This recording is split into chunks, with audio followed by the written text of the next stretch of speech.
Kelly takes to the air from his own 40, but burly Lester Bingaman pilfers the pass, and Detroit is in Green Bay territory with him. Fakes the pitch out and gives off to Giacchetti, who cracks the Lions line for a first down in the Cleveland 31.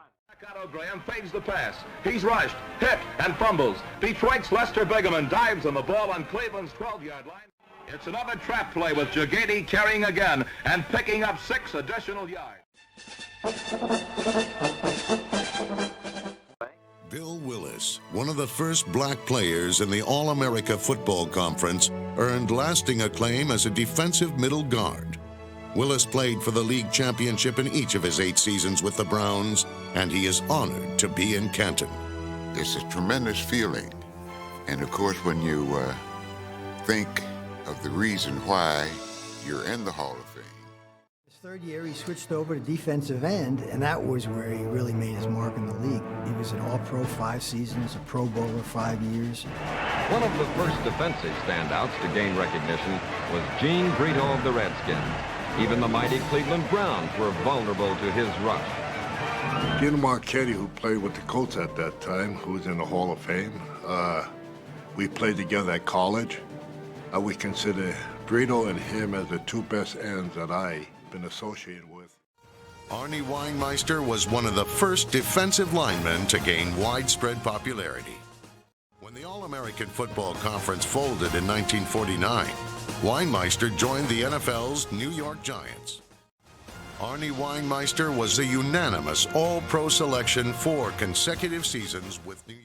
Len Ford entered pro football as a two-way end, but in 1950 he began playing defense exclusively and became a 5-time All-Pro with the Cleveland Browns. The 6'5", 260-pound Ford was so talented, Hall of Fame coach Paul Brown altered his defensive scheme to take advantage of Ford's pass-rushing skill.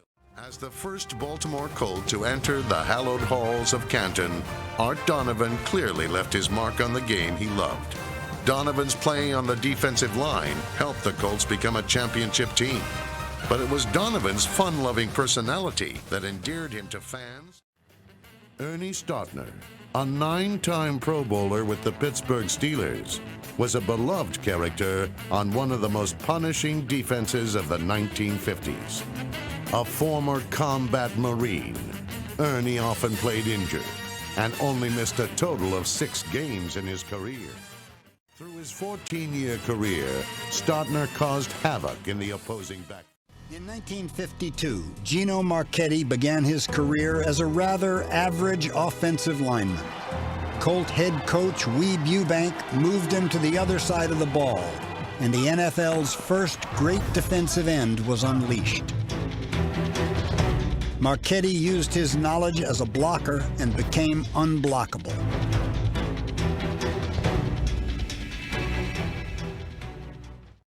The few players to be named All-Pro on both sides of the ball, Leo Nomellini terrorized opponents for 14 seasons.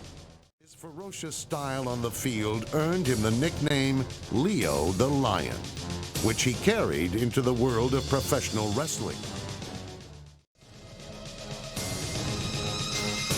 In the rough and tumble world of the NFL in the 1950s, Nomellini avoided injury and played in 174 consecutive games for the 49ers. A 7-time All-NFL selection, Andy Robustelli was one of the first great pass-rushing defensive ends.